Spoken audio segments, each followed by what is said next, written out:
Yun, good day mga idol. Meron nga palang nagpapabayad sa akin ng kanilang RCBC salary loan. Bigay na po yung kanyang loan account number sa atin. Yan, ito guys. Ito yung kanyang 16 digit loan account number. At kasama na rin ng kanyang amount. Yan. So, babayaran natin itong salary loan nito gamit ang RCBC Pulse. So, sa mga nagtatanong kung paano magbayad ng kanilang salary loan gamit ang RCBC Pulse, mapa-payday loan man po yan or salary loan, same biller name po yan. Yung gagamitin nating biller name ay RCBC Credit Bank Card. Gamit ang ating RCBC Pulse account. Kaya samahan nyo ako. Let's go. Punta muna tayo sa ating RCBC Pulse account. Nilagin na natin yung ating RCBC Pulse. Dito kasi, pag nagbayad ka kasi ng iyong bills, salary loan, ay wala na pong service charge. Meron na tayong sapat na amount para magbayad salary loan. Yan po yung kanyang pinakash in sa akin. Thank you nga pala sa may-ari ng loan account na to at sa akin po kayo nagtiwala para magbayad ng iyong salary loan. Yan. So gusto na po niyang i-advance yung kanyang or i-full payment yung kanyang salary loan para makapag reloan po tayo sa ating previous loan. Kapag natapos na po yun kasi ay after 3 days makakapag-loan na po tayo.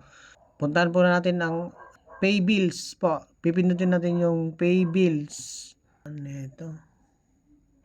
Yan. Pagdating po ng pay bills, nakikita po natin itong credit card.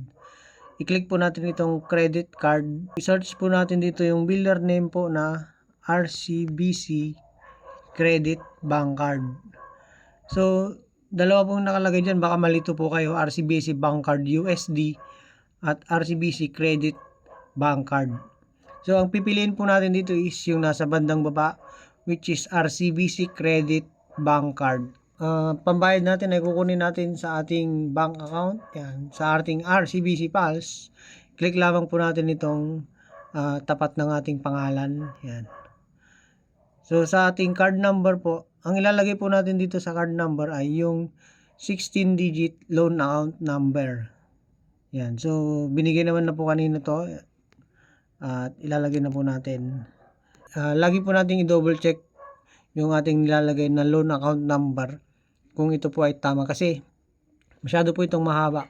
Pag nailagay na po natin ang ating loan account number dito sa card number na nakalagay, take note po mga idol, ang ilalagay po natin dito sa card number na to ay yun pong ating salary loan account number. Yun po ay makikita sa ibaba ng outstanding balance ng ating previous loan. So bago matapos ang iyong loan ay kailangan mo siyang i-screenshot para may kopya ka. Yan. So pindutin lang natin yung continue. Dito sa amount guys, ilalagay natin yung total amount kung magkano po yung total na babayaran mo.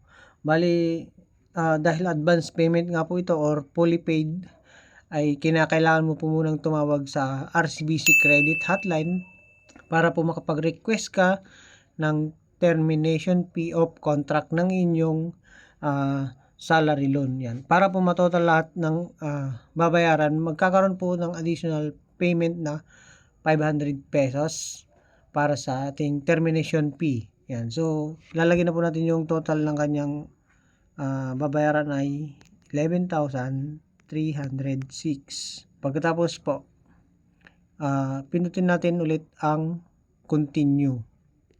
Check natin yung ating or i-review natin yung ating transaction.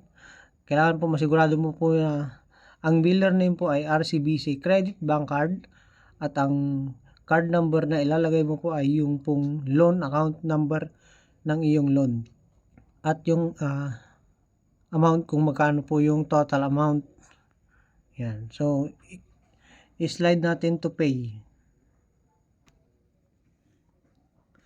Yan. So, sa may-ari po ng account na hindi po gumagana ng biometric, ay makakatanggap po kayo ng OTP. Pero sa akin po ay gumagana po yung aking biometric. Yan. Antayin lang po nating mag-success. At ayun po, status complete. Yan. So, nabayaran na po natin ng salary loan. Yung salary loan man po at payday loan, is parehas lang po ng proseso kung paano po magbayad.